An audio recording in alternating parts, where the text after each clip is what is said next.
Alors, monsieur le directeur, on a une dernière partie donc, et c'est la partie des questions surprises. Oui. Vous avez là devant vous, vous allez voir des papiers là, voilà, de couleur verte là, qui sont sous pli fermé. Oui. Alors, vous allez en tirer au sort, et vous allez lire vous-même la question, tirer au sort, vous allez essayer de répondre à la question. Bon, évidemment, si la question vous dépasse, vous dites, ah, ça là, voilà, ça me dépasse. Et avant de choisir la question surprise et de répondre à la question, je continue par lancer un appel à toutes les bonnes volontés, tous les natifs de Parakou qui sont dans des positions où ils peuvent aider le CG Baka vraiment de nous assister. Et je demande également à tous les établissements de Parakou, quand je dis établissements, c'est les établissements des opérateurs économiques, à qui j'ai déjà envoyé de l'aide d'assistance, de ne pas se taire, de réagir, parce que ce sujet a besoin de leur aide.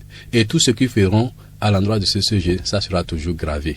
Parce que les noms des différents donateurs, moi j'ai pris l'initiative de graver ça quelque part, ou même si dans 20 ans ils sont de passage, ils verront leur nom et la contribution qu'ils ont eu à faire. Il faut que le curé donne. Ah oui. On va s'entendre. On va s'entendre dans la paroisse. Bon, je dirais qu'on est en train de donner déjà. Ah oui, non. Ce que vous êtes en train de faire, c'est vraiment quelque chose de capital. Parce que je me rappelais, en septembre passé, j'étais ici, et c'est juste à la sortie que les gens m'ont appelé pour réagir aussi. Donc, parce que les gens disent, ah, mais nous, on ne savait pas que vous avez de ces problèmes. J'ai dit, oui, on a vraiment de sérieux problèmes. Et je suis né avec le CG Nima, et vraiment aussi, à ce sujet-là aussi, que les gens fassent quelque chose. Parce que nous sommes deux directeurs jumeaux, et on a les mêmes problèmes. Maman Nassirou. Donc, on sont deux directeurs jumeaux. Je ne peux pas quitter ce studio-là sans parler de ce Nima. Et vraiment que les gens pensent à ces sujets-là. Donc, on a besoin de leur aide. Donc, qu'ils ne disent pas que c'est de trop. Tout ce qu'ils nous apporteront, ça sera serviable. Ah oui.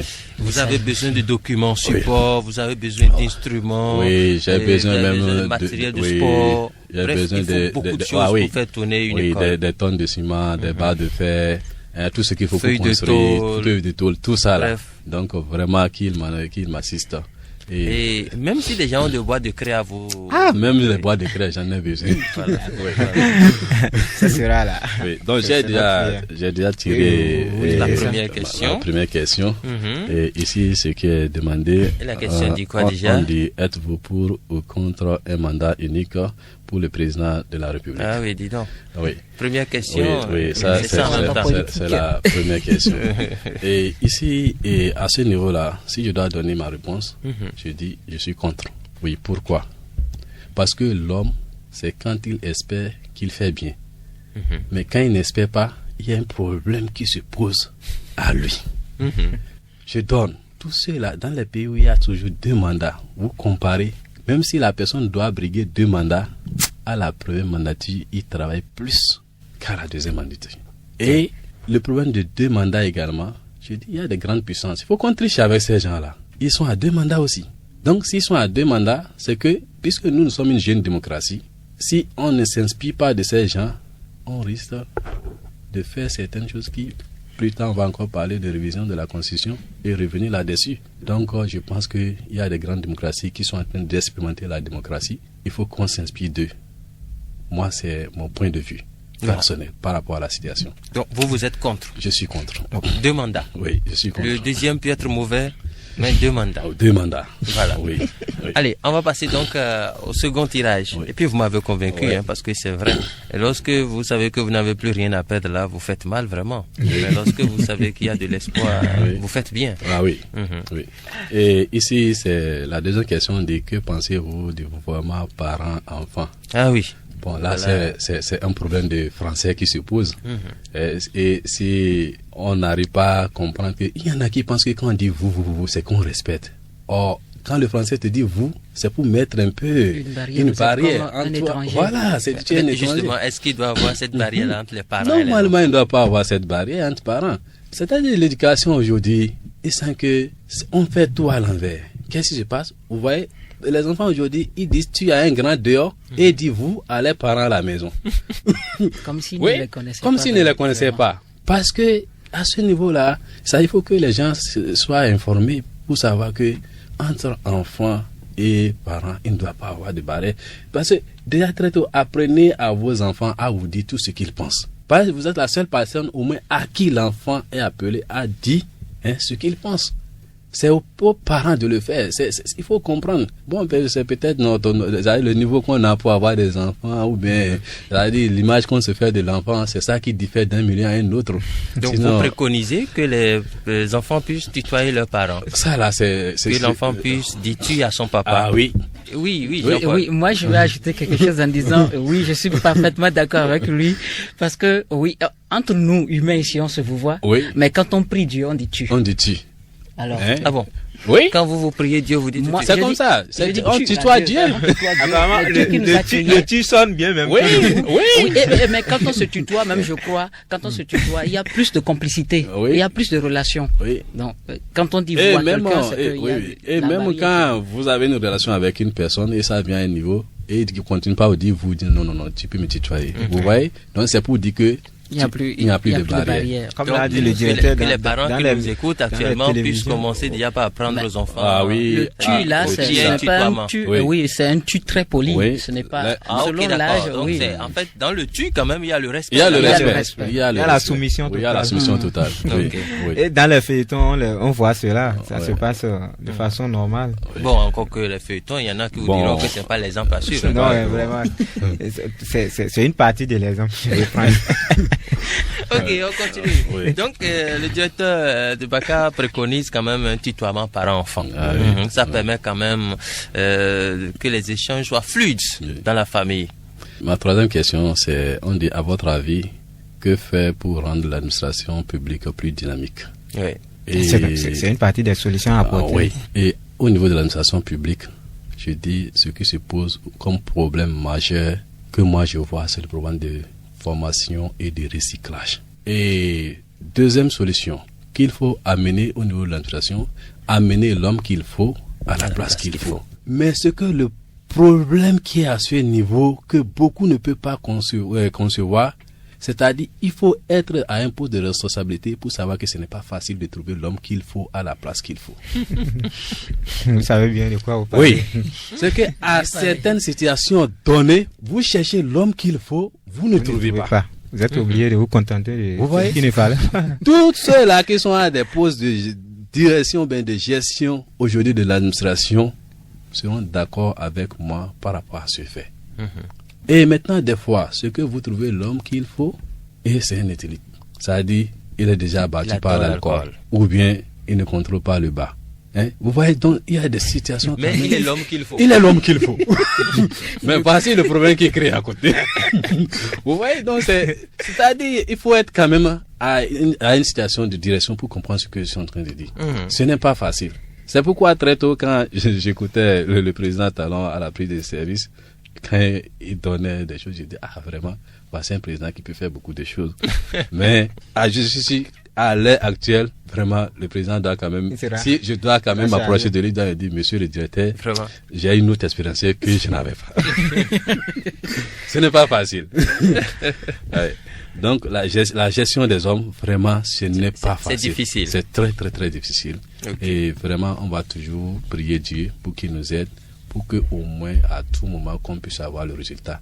Parce que ce qui importe dans tout ce que nous sommes en train de faire, c'est le résultat. Oui, il faut que à tout moment, quoi qu'en soient nos erreurs et nos perfections, que au moins nous ayons les résultats. Donc, quatrième tirage. Dites-nous ce que vous pensez des réseaux sociaux. Ah oui. Oui, vraiment, voici les NTIC, voici là où nous sommes arrivés maintenant. Et au niveau des réseaux sociaux, vraiment, c'est une vulgarisation. Facebook, oui, Facebook, WhatsApp, vraiment, Viber, tout ça là. Skype, Imo, Skype, tout ça là. Donc, vraiment, c'est à vous les journalistes. Je vais vous demander un service supplémentaire d'éducation que vous faites déjà. Et il faut vraiment une vulgarisation à ce niveau-là. Parce qu'il y en a jusqu'à là qui pensent que tout ce qui passe par les réseaux sociaux, c'est consommable. Non. C'est parole d'évangile. Et même quand la personne parle, il dit non, j'ai eu ça sur WhatsApp avec les yeux rouges. Je ne vérifie pas. Sans voir, mais la source c'est où? Et la source. Sans vérification. Sans vérification. Donc vous voyez vraiment, c'est à ce niveau que je dis, c'est vraiment ici qu'il faut demander votre assistance pour que le peuple puisse être vraiment éduquer par rapport aux réseaux sociaux. Donc, n'importe qui peut s'asseoir, écrire quelque chose et envoyer. Et maintenant, à ce niveau, je pense que l'État aussi doit faire un effort de vulgarisation et un effort aussi de, de contrôle, pour que si à des moments donnés, les gens mettent des informations qui ne sont pas que, puisqu'il y a les numéros, on peut poursuivre des gens, pour qu'ils, ou bien s'ils ont des preuves à nous donner, parce qu'aujourd'hui, on n'a pas besoin de condamner qui que ce soit. Quand une information passe, on n'a pas condamné qui doit être, mais amener la personne à nous donner la justification. Donc, s'il n'arrivait pas à le faire, c'est là où il y a problème. Vous voyez, donc vraiment que les gens fassent vraiment diligence et qu'ils mettent un peu de sérieux dans tout ce qu'ils vont mettre dans les réseaux sociaux, parce que il y a quand même des victimes. Il y a des gens qui pensent que c'est de la vérité et comme ça on ne peut pas continuer. Et qui consomment tout comme ça. Et qui consomment tout comme ça, ce n'est pas bien. Voilà. Oui. Donc on manipule le peuple aussi à travers les réseaux sociaux. Ah oui, on manipule le peuple à travers les réseaux sociaux. C'est ça même. Et c'est pourquoi je dis que à ce niveau-là, il faut qu'un travail de vulgarisation soit fait. Donc vraiment, c'est important. D'accord. Oui. Dernier tirage, avant de passer dessus, il nous reste 2 minutes maintenant, avant de boucler cette émission. Oui, dernier tirage, on dit, donnez-nous au moins 3 règles fondamentales pour réussir dans la vie. Oui, première règle pour réussir dans la vie, il faut respecter papa et maman tout au long de leur vie. Respecte ton père et ta mère. Tout au long de leur vie. Ça veut dire c'est des gens devant qui on n'est jamais grand. On doit être soumis tout au long de... Même si nous sommes présidents de la République, arriver devant papa et maman, nous devons nous déchausser, nous agenouiller, parce que c'est eux qui ont fait que nous sommes ce que nous sommes. Deuxième règle fondamentale pour réussir dans la vie, quoi qu'en soit ton bord religieux, sois sincère avec ton Dieu. Sois sincère avec ton Dieu. Quoi qu'en soit ton bord religieux, sois sincère avec ton Dieu. Et le troisième élément fondamental... Mais ça, vous n'avez pas expliqué. Ah oui, parce que là, il y a des choses qu'on ne peut pas dire à papa ni à maman, mais qu'on peut dire à Dieu. Parce que Dieu, lui, il est meilleur, il t'écoute et il agit. Vous voyez? Donc, si vous êtes sincère avec Dieu, facilement vous trouvez des ressources auprès de Dieu. Parce que n'importe quel problème qui vous arrive, si vous espérez de Dieu, vous voyez le courage qui vous anime, ça va vous être soutenu spirituellement. Donc, c'est pourquoi il dit, il faut que l'individu soit sincère avec son Créateur pour quand même réussir dans sa vie. Troisième condition pour réussir dans la vie, c'est que il faut respecter le maître. Si petit qu'il soit là, ce qui te donne comme savoir va faire de toi un grand. Quand je dis le maître, c'est-à-dire c'est celui qui te donne le savoir à divers niveaux. Mais ce troisième volet-là, nous allons constater qu'aujourd'hui, ça s'effrite. Donc c'est là que vraiment, il faut que nous fassions un effort. Vous voyez, la plupart de ceux-là qui réussissent, s'ils ont ces 3 conditions-là, c'est rare qu'ils échouent. C'est rare. Je résume. Oui. Respecte ton père et ta mère. Oui. Sois fidèle à ton Dieu. Oui. Et respecte ton maître. Ouais, c'est tout. Oui, parce que tout ce qu'on est en train de faire aujourd'hui, tel a volé, c'est parce qu'il n'a pas écouté ce qu'on lui avait dit. Le vol, c'est vrai. Et tel a fait si, c'est parce que, vous voyez, quand vous respectez le maître enseigne toujours de bonnes choses. Et vous mettez ça en pratique là, ça vous suit toute la vie et ça vous conduit à une bonne destination. Naturellement. Oui. C'est vrai que vous êtes intéressant, j'ai bien envie que vous poursuivez, mais il y a aussi le temps qui nous bouscule. Et alors donc on va essayer quand même d'interrompre rapidement la rubrique des questions surprises et de passer à la conclusion de cette belle aventure dominicale. Alors oui, parce que ça fait déjà 90 minutes passées ensemble, c'est beaucoup, ça passe vite aussi. On va vous permettre quand même de lancer... de dire quelque chose à tous les auditeurs, de lancer aussi un appel à ceux-là qui nous écoutent actuellement, de leur parler de Baka. Baka qui est quelque part après l'université. Après l'université, oui. Vraiment, et je remercie tous les auditeurs et je remercie également tous ceux-là qui ont écouté mon cri de cœur et qui sont venus à mon assistance. Et je continue toujours par lancer le cri de cœur pour dire que le CG Baka a besoin de l'aide de toute la population de Parakou. Et ce que je veux aussi dire, Baka c'est un CG qui est dans Parakou. Il y en a qui pensent que c'est un CG qui est dans Tchaouro. Non, c'est un CG qui est dans Parakou. Baka c'est un quartier de Parakou. Et je demande à tous les natifs de Parakou à divers niveaux de penser à ce jeune CG, comme l'ont fait déjà certaines personnes qui sont venues avec des bras chargés. Le CG. Non, ne vous en faites pas, je viendrai aussi avec ma délégation. D'accord, je vous remercie. Je vous apporte une boîte de bic rouge, une boîte de bic bleu. J'ai dit, le CG Baka a besoin de tout. Tout ce dont on a besoin pour faire fonctionner une école, le CG Baka a besoin de cela. Et ce qui est vraiment un problème sérieux pour le CG Baka, c'est le problème de module de classe. Donc vraiment, il y a 2 individus seulement qui sont prononcés et qui sont en train de faire quelque chose de très colossal sur le terrain.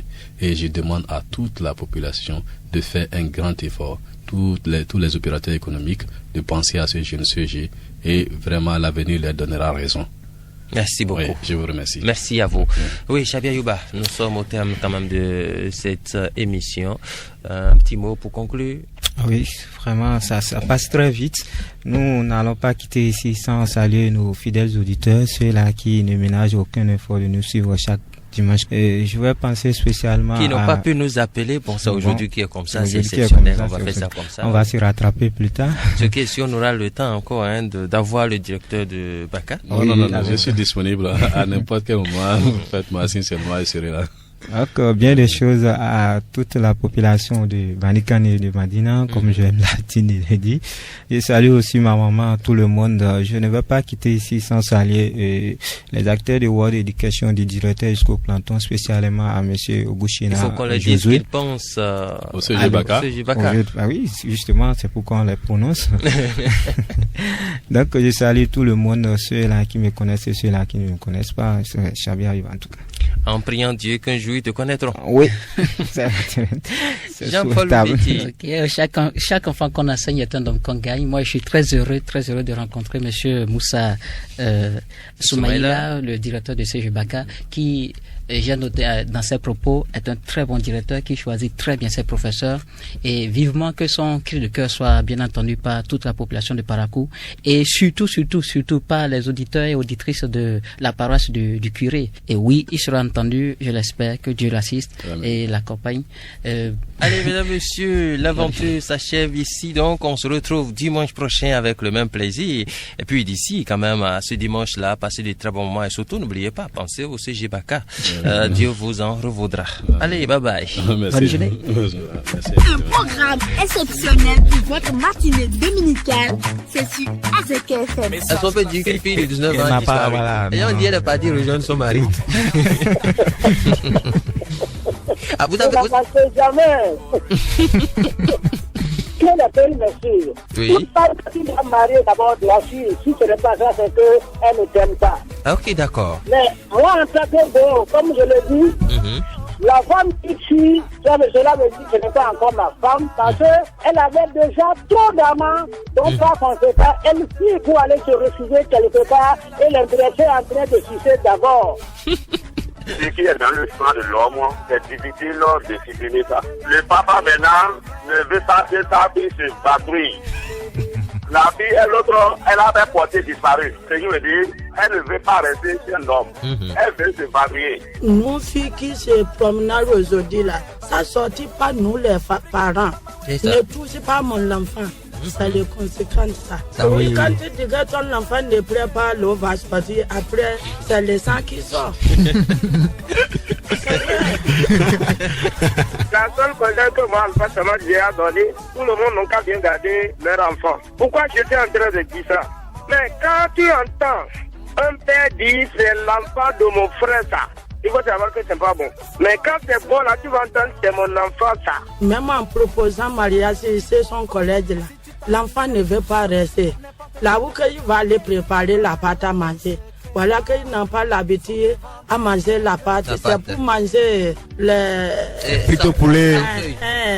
Tous les midi de là. Pour prendre la pâte, ça c'est là difficile. Maintenant, qu'est-ce que le vieux va faire? Elle a déjà 19 ans. Oui. Elle continue à patrouiller. Et qui prennent tout le temps de s'occuper de ceux qui ne sont pas encore dans le cas que pour sauver ou bien ceux qui peuvent sauver. Ce que moi j'ai à dire à papa, c'est que de rester tranquille. Je n'ai même pas pensé de ces genre de choses. Je n'ai même pas décidé de ça. Et quand on fait beaucoup d'enfants, on s'attend toujours à ces genre de trucs. C'est ça. Mais moi, je savais que quand j'allais enlever la soutane, j'allais faire aussi 8 enfants. Ah ouais, oui.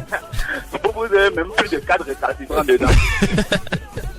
Enfant de 19 ans, il est devenu un bois sec. Le bois sec qui a déjà contourné comme ça, quand tu dis que tu vas adresser ça, ça va casser. C'est vrai. Donc, par la prière, Dieu a la force de tout. Dieu est capable de faire de tout. Mais et le mariage là, ils n'ont qu'à annuler le mariage, c'est ça? Quel mariage que vous parlez? La personne a disparu. Là où que tu ne vois pas la personne, tu vas dire mariage. Bonjour, vous écoutez Communicalement Vôtre avec Habib Jordi.